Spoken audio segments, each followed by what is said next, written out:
नमस्कार दोस्तों, स्वागत है आप सभी का आपके अपने YouTube चैनल गिनतारा 2022 में। आज हम देख रहे हैं प्राकृतिक संख्या या पूर्ण संख्या के लिए क्रम विनिमय नियम क्या है। क्रम विनिमय नियम को कॉम्यूटेटिव लॉ कहते हैं। यहाँ पे आपको दिख रहा है, नीचे लिखा गया है जोड़ के लिए, गुणा के लिए, घटाना के लिए, भाग के लिए। तो इसमें एक एक करके हम देखेंगे। तो पहले देख लेते हैं जोड़ के लिए क्रम विनिमय नियम क्या है। यहाँ पे लिखा गया जनरल फॉर्म में a plus b equal to b plus a. यहाँ पे हो क्या रहा है, बाएं पक्ष में पहले a लिखा हुआ है और बाद में b लिखा हुआ है, और दाहिने पक्ष में पहले b लिखा हुआ है फिर a लिखा हुआ है। इसका मतलब है कि यदि हम दोनों संख्याओं के क्रम को बदल दें तो उसके योगफल पर कोई प्रभाव ना पड़े। जैसे उदाहरण के लिए हम ले लें, एक प्राकृतिक संख्या ले लेते हैं 2 और दूसरी संख्या ले लेते हैं 3।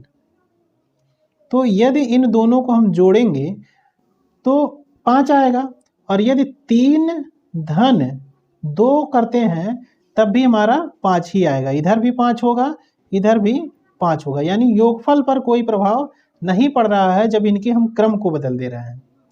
तो वही यहाँ जनरल फॉर्म में लिखा गया है a plus b equal to b plus a, यानी क्रम बदलने पर उसके योगफल पर कोई अंतर नहीं पड़ेगा। इसी तरह से गुणा के लिए देखा जाए तो यहाँ पे देखिए a गुणे b लिखा हुआ है, फिर b गुणे a लिखा हुआ है। यहाँ पे भी क्रम बदला हुआ है, पहले a है फिर b है, फिर दाहिने साइड में देखेंगे तो पहले b है फिर a है। अब उदाहरण की सहायता से इसको समझेंगे तो देखिए, अगर जो हम ले लें, मान लिया जाए 2 ले लेते हैं और दूसरी संख्या 3 ले लेते हैं, और इधर इसके क्रम को बदल रहे हैं, 3 गुणे 2 कर रहे हैं, तो क्या होगा, लेफ्ट साइड यानी बाएं पक्ष में भी 6 ही आएगा, 2 3 6, और दाहिने पक्ष में भी 3 दूनी 6 ही होगा। तो दोनों पक्ष बराबर है, यानी दोनों का गुणनफल दोनों पक्ष का सेम आ रहा है, तो क्रम विनिमय नियम यहाँ पे लागू हो रहा है। तो कोई भी दो प्राकृतिक संख्या ले लें या फिर पूर्ण संख्या ले लें, तो जोड़ के लिए और गुणा के लिए क्रम विनिमय नियम लागू होता है। अब आती है बात घटाना के लिए और भाग के लिए लागू होगा कि नहीं। तो घटाना के लिए अगर जो देखा जाए तो यहाँ पे लिखा है a माइनस बी और इधर लिखा हुआ b माइनस ए। अब घटाना के लिए देखें तो क्या ये नियम लागू हो रहा है, इसके उदाहरण की सहायता से समझेंगे।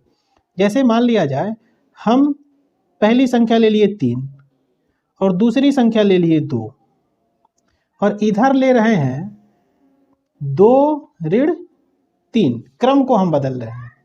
इधर 3 ऋण 2 है और दाहिने पक्ष में 2 ऋण 3 है।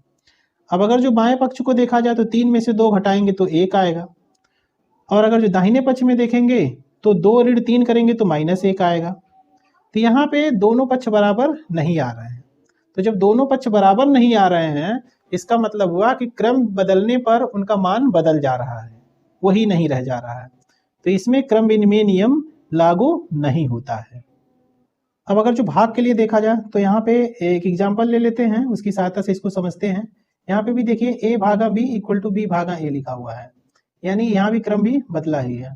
तो एग्जाम्पल लेते हैं, 4 भागा 2 करते हैं, और इधर क्रम बदल देंगे तो 2 भागा 4 हो जाएगा।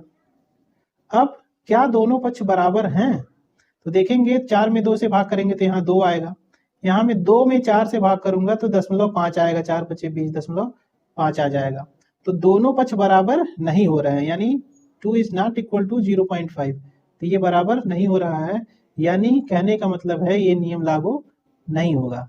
यानी अगर जो देखा जाए प्राकृतिक संख्या या पूर्ण संख्या के लिए, तो भाग के रिस्पेक्ट में ये क्रम विनिमय नियम लागू नहीं होता है। तो केवल और केवल जोड़ और गुणा के लिए क्रम विनिमय नियम लागू हो रहा है, घटाना और भाग के लिए क्रम विनिमय नियम लागू नहीं हो रहा है। तो आज के लिए बस इतना ही, धन्यवाद।